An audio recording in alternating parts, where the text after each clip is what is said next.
செய்திகள். திருச்சி பஞ்சப்பூர் புதிய பேருந்து முனையத்தை வருகின்ற மே 9ஆம் தேதி முதலமைச்சர் மு க ஸ்டாலின் அவர்கள் திறந்து வைக்க உள்ளார் என்று தகவல் தெரிவிக்கப்பட்டுள்ளது. எம்புரான் பட இயக்குனரும் நடிகருமான பிருத்திவிராஜ் அவர்களுக்கு வருமான வரித்துறை நோட்டீஸ் அனுப்பியுள்ளது. ஏற்காட்டில் கோடை விழாவை முன்னிட்டு ரோஸ் கார்டனில் தோட்டக்கலைத்துறை மூலம் 15,000க்கும் மேற்பட்ட பூந்தொட்டிகள் பராமரிக்கும் பணி மும்முரமாக நடைபெற்று வருகிறது. உற்பத்தி துறை மட்டுமின்றி சேவை உள்ளிட்ட பிற துறைகளிலும் தமிழ்நாடு அபார வளர்ச்சியை பெற்றுள்ளது என்று அமைச்சர் டி.ஆர்.பி. ராஜா அவர்கள் தெரிவித்துள்ளார்.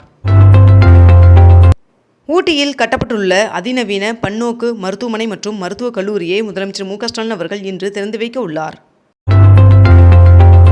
ராமேஸ்வரத்தில் புதிய பாம்பன் பாலத்தை திறந்து வைப்பதற்காக பிரதமர் நரேந்திர மோடி அவர்கள் இன்று ராமேஸ்வரம் வருகை தர உள்ளார்.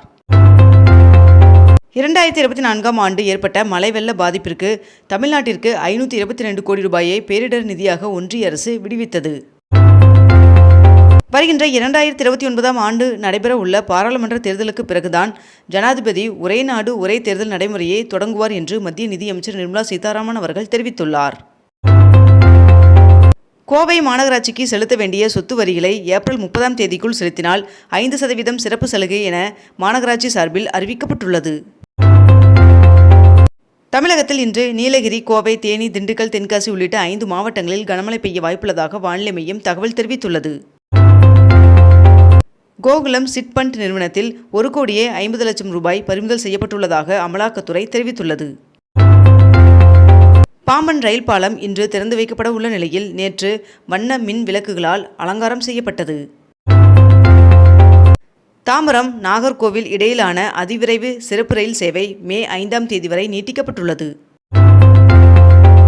இன்று பிரதமர் நரேந்திர மோடி அவர்களை அதிமுக பொதுச் செயலாளர் எடப்பாடி பழனிசாமி அவர்கள் சந்திக்க உள்ளதாக தகவல் வெளியாகியுள்ளது. பப்புவா நியூ கினியா நாட்டில் நேற்று சக்தி வாய்ந்த நிலநடுக்கம் ஏற்பட்டது. இது ரிக்டர் அளவுகோலில் 6.9 பதிவாகியுள்ளதாக தகவல் வெளியாகியுள்ளது. பிரதமர் நரேந்திர மோடி அவர்கள் இன்று ராமேஸ்வரம் வருகை தர உள்ளதன் காரணமாக ராமேஸ்வரம் ராமநாத சுவாமி கோவிலில் பொது தரிசனம் இன்று ரத்து செய்யப்பட்டுள்ளது. தமிழ்நாட்டில் 8,300 கோடிக்கு மேல் மதிப்புள்ள பல்வேறு ரயில் மற்றும் சாலை திட்டங்களுக்கு பிரதமர் நரேந்திர மோடி அவர்கள் நாளை அடிக்கல் நாட்டுவார் என்று தெரிவிக்கப்பட்டுள்ளது. இலங்கை சென்றிருக்கும் பிரதமர் நரேந்திர மோடி அவர்களின் முன்னிலையில் இந்தியா இலங்கை இடையே பாதுகாப்பு, சுகாதாரம் உள்ளிட்ட பல்வேறு ஒப்பந்தங்கள் கையெழுத்தாகின. இலங்கை சென்றுள்ள பிரதமர் நரேந்திர மோடி அவர்களுக்கு அந்நாட்டின் மிக உயரிய விருதான மித்திர விபூஷண விருதினை அந்நாட்டின் அதிபர் பிரதமர் நரேந்திர மோடி அவர்களுக்கு வழங்கி கௌரவித்துள்ளார். கோடைகால விடுமுறைக்கு வெளியூர் செல்ல ஆன்லைன் முன்பதிவு செய்யும் 75 பயணிகளுக்கு சிறப்பு பரிசுகள் வழங்கப்படும் என்று தமிழ்நாடு அரசு போக்குவரத்து கழகம் அறிவித்துள்ளது.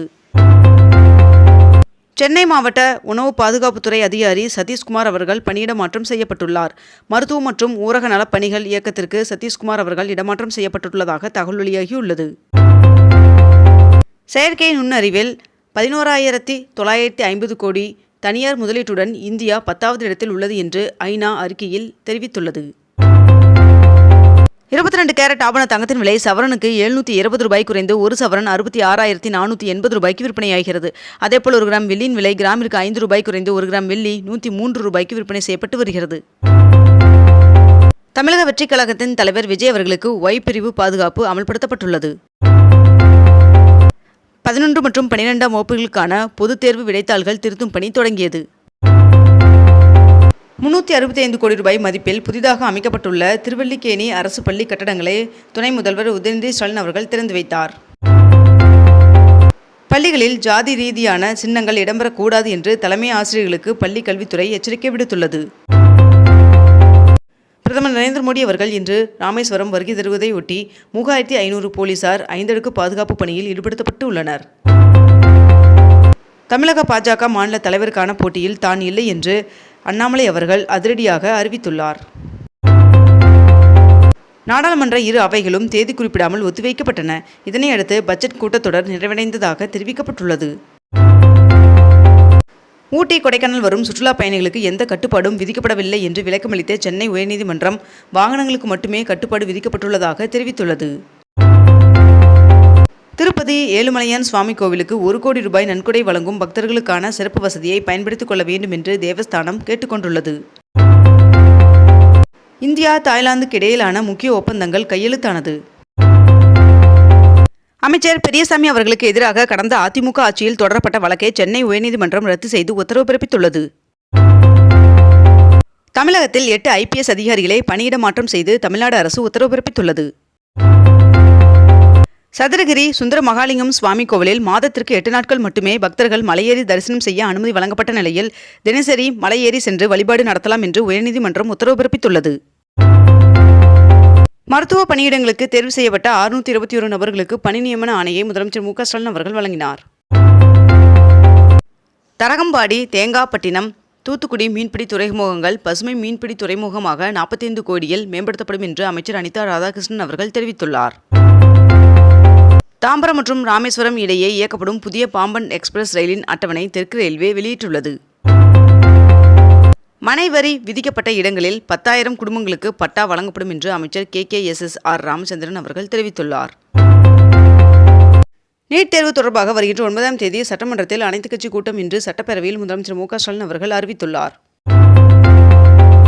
கோவையில் மருதமலை முருகன் சுவாமி கோவிலில் குடமுழுக்கு விழா நடைபெற்றது. விருதுநகர் மாவட்டம் செம்பங்கோட்டையில் நடைபெற்று வரும் 3ஆம் கட்ட அகழாய்வில் செம்பினால் செய்யப்பட்ட அஞ்சனக்கோல் கண்டுபிடிக்கப்பட்டுள்ளது. கொடைக்கானலுக்கு மாற்றுப்பாதை அமைப்பது தொடர்பாக விரிவான திட்ட அறிக்கை தயாரிக்கும் பணி நடைபெற்று வருகிறது என்று பேரவையில் அமைச்சர் ஏவா வேலு அவர்கள் தெரிவித்துள்ளார். பழனி திருப்பதி இடையிலான பேருந்து சேவை மீண்டும் தொடங்கியது. தமிழ்நாட்டில் 1299 SI பணியிடங்களுக்கான தேர்விற்கு வருகின்ற 7ஆம் தேதி முதல் மே 3ஆம் தேதி வரை விண்ணப்பிக்கலாம் என்று தமிழ்நாடு சீருடை பணியாளர் தேர்வாணையம் அறிவித்துள்ளது. வேளாண் துறை சார்பில் 25 கோடியில் 7 இடங்களில் ஒருங்கிணைந்த வேளாண் விரிவாக்க மையங்கள் அமைக்கப்படும் என்று சட்டப்பேரவையில் அமைச்சர் MRK பன்னீர்செல்வம் அவர்கள் தெரிவித்துள்ளார். தமிழக பாஜக தலைவர் அண்ணாமலை அவர்கள் வருகின்ற ஏப்ரல் 7ஆம் தேதி டெல்லிக்கு பயணம் மேற்கொள்ள உள்ளார் என்று தகவல் வெளியாகியுள்ளது. தென்காசி காசி விஸ்வநாதர் சுவாமி கோவிலின் கும்பாபிஷேகத்திற்கு இடைக்கால தடை விதிக்கப்பட்டுள்ளது. சென்னை திருவல்லிக்கேணியில் 3 கோடியே 65 லட்சம் ரூபாய் மதிப்பீட்டில் கட்டப்பட்ட ஒருங்கிணைந்த அறிவியல் ஆய்வகங்கள், நவீன சமையற்கூடம் மற்றும் உணவு அருந்தும் அறை ஆகியவற்றை துணை முதல்வர் உதயநிதி ஸ்டாலின் அவர்கள் திறந்து வைத்தார். திருப்பரங்குன்றம் சுப்பிரமணியன் சுவாமி கோவிலில் கும்பாபிஷேக பணிகள் நடைபெறுவதால் ஏப்ரல் 7ஆம் தேதி முதல் ஜூலை 14ஆம் தேதி வரை கோவில் மூலஸ்தானம், அர்த்த மண்டபம், மகா மண்டபம் செல்ல பக்தர்களுக்கு அனுமதி இல்லை என்று அறிவிக்கப்பட்டுள்ளது. வருகின்ற செப்டம்பர் மாதம் முதல் நெல் குவிண்டால் ஒன்றிற்கு 2500 ரூபாய் உயர்த்தி வழங்கப்படும் என்று அமைச்சர் MRK பன்னீர்செல்வம் அவர்கள் தெரிவித்துள்ளார். இத்துடன் இன்றைய தலைப்புச் செய்திகள் நிறைவடைகின்றன. மேலும் இதுபோன்ற அண்மை தகவல்களை உடனுக்குடன் தெரிந்து கொள்ள அக்னிபூ சேனலை சப்ஸ்கிரைப் செய்து கொண்டு தொடர்ந்து இணைந்திருங்கள். நன்றி, வணக்கம்.